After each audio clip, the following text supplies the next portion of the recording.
কেমন আছে সবাই? আশা করি ভালোই আছো আর আমিও ভালো আছি। এটা ছিল ২৬শে জানুয়ারির দিনের ভিডিও। হ্যাঁ, একটু দেরি করেই পোস্ট করছি।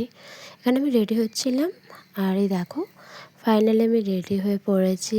যেখানে যাব সেখানে যাওয়ার জন্য একদম রেডি, তবে আমি একা নয়, আরেকজনও যাবে আমার সাথে, সেটা ভিডিওতে দেখতে পাবে। আর এখানে ফুল নিয়েছিলাম প্লেটে করে, ভালো লাগার জন্য, যাতে একটু ভালো আসে। আর এখানে বাটিয়ে করে চন্দন নিয়েছিল। এবার তোমরা বুঝতেই পারছো কোথায় যাচ্ছি। এই যে আরেকজন বেরিয়ে পড়েছে আমার সাথে যাওয়ার জন্য। ফাইনালি আমরা যেখানে অনুষ্ঠানটা হচ্ছিল সেখানে চলে আসি। হ্যাঁ, এটা ছিল আমাদের ২৬শে জানুয়ারি বিকেলের একটা অনুষ্ঠান, যেখানে প্রধান অতিথিদেরকে আমরা বরণ করছিলাম। বরণের মাধ্যমেই এই অনুষ্ঠানটা শুরু করা হচ্ছিল। আর অনুষ্ঠানটা শুরু করার আগে বরণ হয়ে যাওয়ার পর একটা উদ্বোধনী নৃত্য হয়েছিল। ও এর নাচটা নাচছিল, কেমন লেগেছিল ওর নৃত্যটা সেটা তোমরা কমেন্ট করে জানাবে। আর যেহেতু খুব কম সময়ের মধ্যেই নাচটা হয়েছে। তারপর এখানে একজন প্রধান অতিথি, তিনি কিছু কথা বলেছিলেন। তিনি ভালোর জন্যই বলেছিলেন কথাগুলো, হয়তো অনেক কিছু জানাচ্ছিল, কিন্তু এখন এত বড় বক্তব্য শুনতে কেউ অভ্যস্ত ছিল না, সেজন্য সবাই বিরক্ত হয়ে পড়েছিল। তারপরে এই যে একটা ছোট্ট মুচু কুচু বনু, সে নাচছে।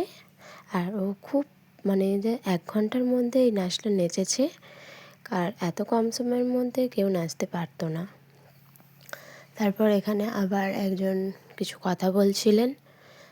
তারপরে তিনি আমাদের যে অনুষ্ঠানটা ছিল, কিছু বয়স্ক, বৃদ্ধ এবং দুস্থদের কম্বল বিতরণ ও বাচ্চাদের জন্য বই দেওয়া। তারপরে এখানে একটা ছোট্ট ভাই, ও নাচছিল।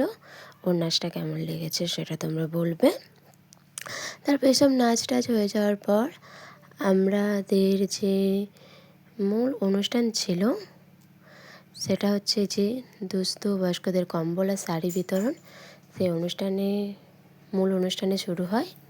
এখানে সবাই মিলে কাপড় আর কম্বল দিচ্ছিল। ঠাম্মাটা বলছিল কম্বল নেবে, কাপড় নেবে না, সেই নিয়ে সবাই হাসাহাসি করেছিল, ওই আর কি। তারপরে আরও রয়েছে দুস্থ আর মেধাবী ছাত্রদেরকে ব্যাগ দেওয়া হচ্ছিল। সেগুলো তোমরা পরপরই ভিডিওতে দেখতে পাবে। আর এই ভিডিওটা দেখো।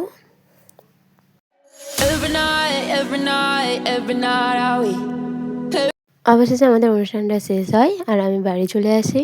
আর ভিডিওটা কেমন লাগলো সেটা লাইক, শেয়ার আর কমেন্ট করে দিও, ভালো লাগলে অবশ্যই।